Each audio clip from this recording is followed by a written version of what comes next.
दिवसांपासून उपोषणावर असलेल्या प्रहार संघटनेचे अध्यक्ष बच्चू कडू यांनी जेवण न घेतल्यामुळे त्यांचं वजन 4 किलोहून अधिक घटलंय।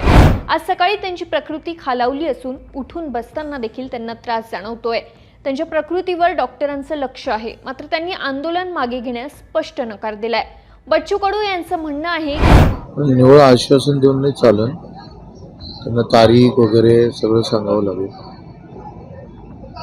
तारीख सांगितल्याशिवाय दिव्यांगांचा मानधन वाढल्याशिवाय आम्ही मागे घेणार नाही। आज दुपारी मुख्यमंत्री देवेंद्र फडणवीस आणि अमरावतीचे पालकमंत्री चंद्रशेखर बावनकुळे यांच्यासोबत बच्चू कडू यांची ऑनलाईन बैठक होणार आहे। या बैठकीत सरकारकडून कर्जमाफीबाबत काय निर्णय येतो याकडे आता सगळ्यांचं लक्ष लागलंय। काल फोनवर बोलले, जिल्हाधिकारी स्वतः इथं होते।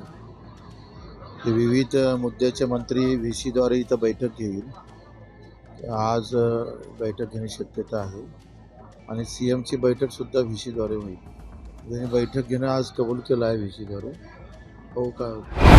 दरम्यान सरकारकडून कोणताही ठोस तोडगा न निघाल्यामुळे प्रहारचे कार्यकर्ते आक्रमक झालेत। अमरावती नागपूर राष्ट्रीय महामार्गावर कार्यकर्त्यांनी टायर पेटवून रास्ता रोको आंदोलन केलं।